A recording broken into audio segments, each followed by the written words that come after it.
Assalamualaikum warahmatullahi wabarakatuh. Perkenalkan, saya dari kelompok 3 mata kuliah perencanaan unit kerja rekam medis yang diampu oleh Ibu dosen Nobita Cahyaningrum SKM MKM. Kelompok 3 yang beranggotakan Agita Nur Afitri, Erik Yoga Anggara, Nabila Muslihah, dan Ulia Rahman. Di sini saya akan mempresentasikan perencanaan sarana kerja rekam medis, perhitungan kebutuhan rekam medis. Menurut Permenkes RI nomor 269, bab 1 pasal 1, rekam medis adalah berkas yang berisikan catatan dokumen tentang identitas pasien, pemeriksaan, pengobatan, tindakan, dan pelayanan lain kepada pasien pada sarana pelayanan kesehatan.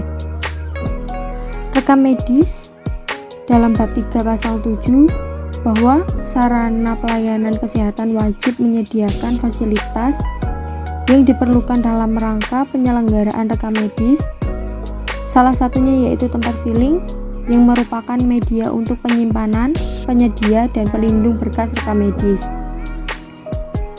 Pasal 8, berkas rekam medis sendiri disimpan dalam kurun waktu minimal 5 tahun terhitung dari tanggal terakhir pasien berobat atau dipulangkan, yang kemudian disebut rekam medis aktif.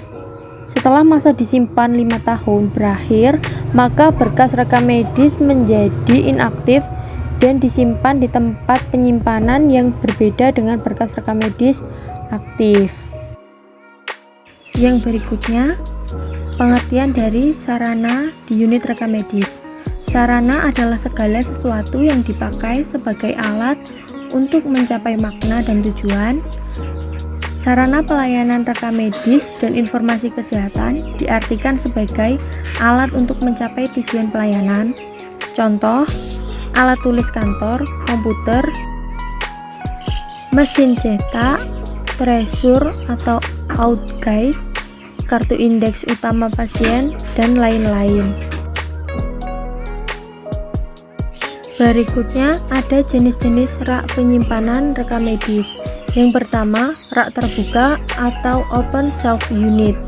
Model lemari ini biasanya memiliki 4-5 rak susun tanpa pintu, bisa satu muka maupun dua muka atau bolak-balik. Bahan rangka rak bisa dari besi atau dari kayu. Rak ini dianjurkan untuk ada jarak 90 cm dan apabila saling berhadapan maka harus diberi jarak 150 cm. Yang kedua, jenis roll opaque. Bentuk lemari penyimpanan ini merupakan modifikasi pengembangan dari lemari rak terbuka. Roll opaque mudah digeser-geser karena memiliki roda atau rel. Yang ketiga, lemari 5 laci. Lemari penyimpanan ini bisa memiliki 3-5 laci dorong, tetapi umumnya tidak bisa terlalu tinggi atau melebihi tinggi leher pengguna karena akan menimbulkan kesulitan pada saat akan melihat, mencari, atau menyimpan berkas di laci yang paling atas. Yang berikutnya, konsep rak penyimpanan. Rak penyimpanan merupakan rakitan beberapa subrak yang terbuat dari papan, kemudian diberi tiang untuk menaruh atau untuk menyimpan berkas yang disusun baik secara vertikal maupun horizontal. Berkas akan ditempatkan pada rak penyimpanan dari ujung kiri penyimpanan paling atas dan dilanjutkan ke subrak berikutnya. Yang berikutnya ada tipe peralatan penyimpanan. 1.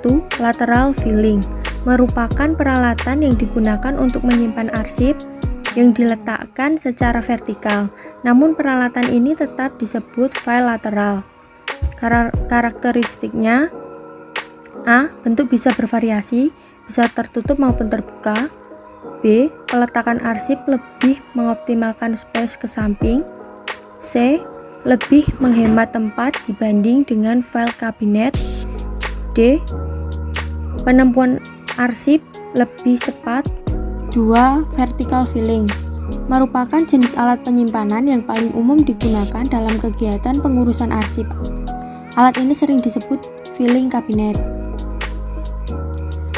Yang ketiga, power filling merupakan alat penyimpanan yang dipergunakan untuk menyimpan arsip atau dokumen dengan cara kerja secara elektronik atau otomatis. Terdiri atas 3 model, yaitu A. Filling kartu, B. Filling struktur, C. Filling mobil atau bergerak. Yang keempat, rotary filling merupakan sistem pengarsipan secara melingkar dan dapat berputar dan dapat menghemat ruang pada lantai dan dinding hingga 60%. Pada rotary filling, map-map yang disimpan akan disusun secara melingkar sehingga terhindar dari ruang yang tidak terpakai. Yang berikutnya, bahan rak penyimpanan. Rak penyimpanan dapat terbuat dari bahan kayu, ada pula yang dari besi atau baja. Adapun almari yang terbuat dari bahan baja khusus, maka dilihat dari segi keamanan mempunyai keuntungan, yaitu 1. Bor tidak mampu menembus almari, 2. Las tidak mampu melumerkan almari, 3. Tahan dari gedoran palu besi, 4.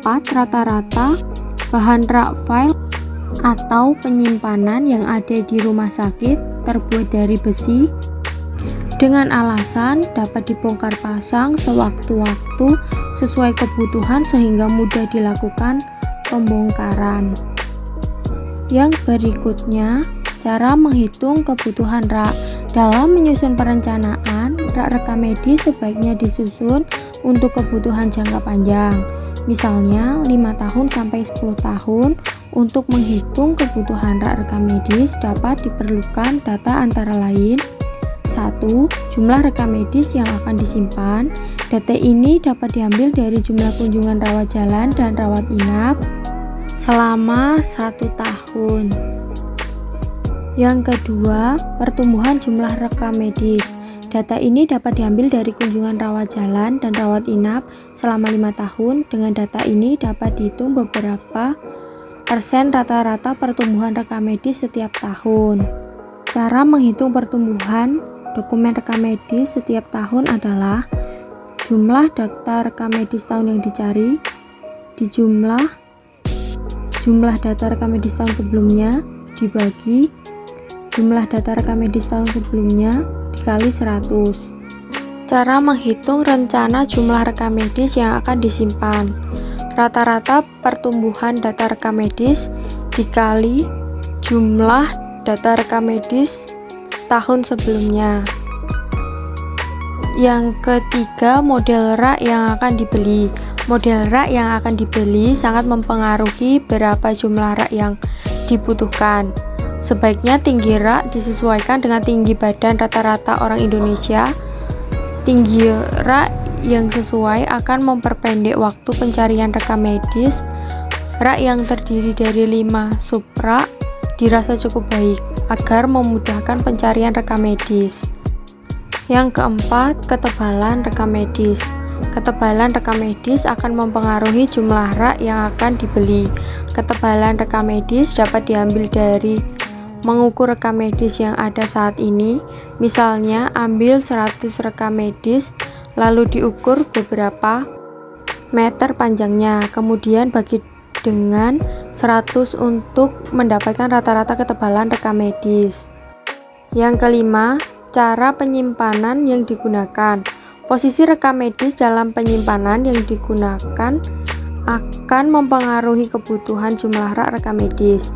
Jika disimpan dengan posisi tidur, maka rak tidak terlalu tinggi, tetapi jika posisi rekam medis berdiri, maka akan mempengaruhi tinggi subrak. 6. Cara menghitung jumlah rak. Setelah menghitung daya tampung setiap rak, maka dapat dihitung kebutuhan jumlah rak rekam medis. Cara menghitung kebutuhan rak penyimpanan data rekam medis yaitu jumlah rak data rekam medis yang akan disimpan dibagi kapasitas rak penyimpanan data rekam medis.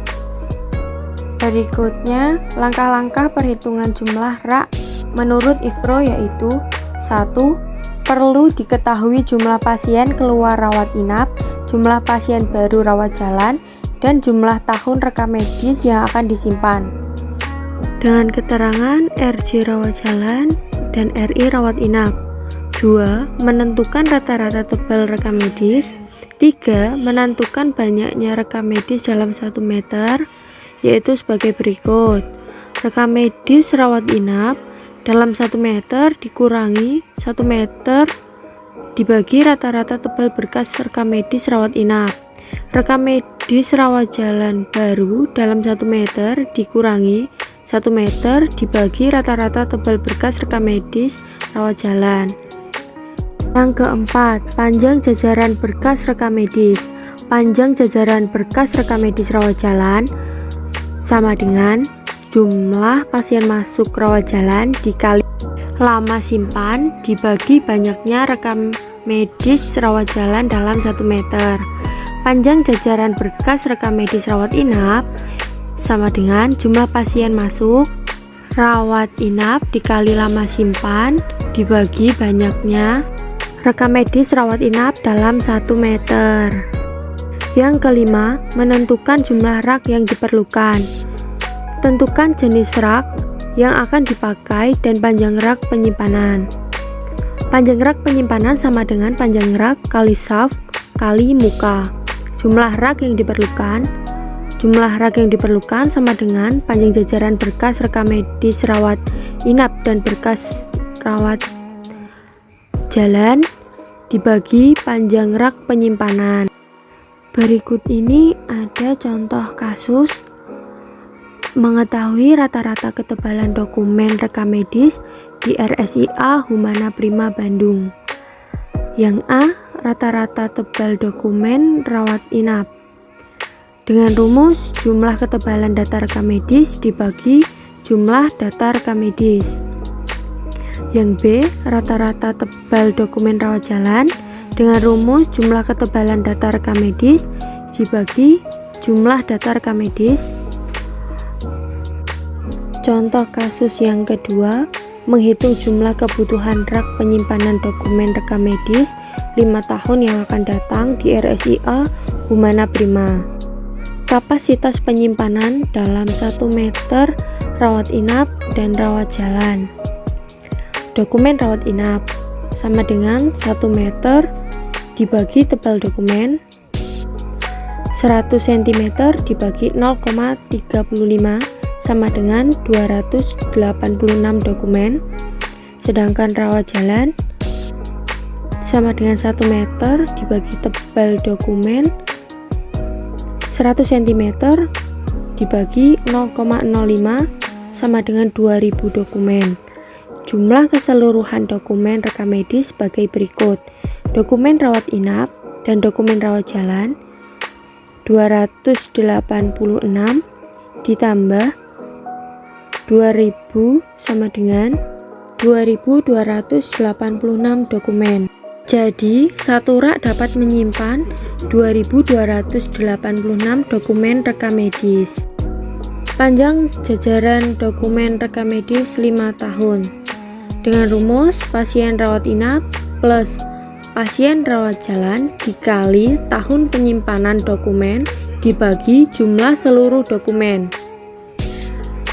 yaitu sama dengan 12.676 ditambah 2.763 dikali 5 tahun dibagi 2.286 sama dengan 77.195 dibagi 2.286 sama dengan 33,7 meter.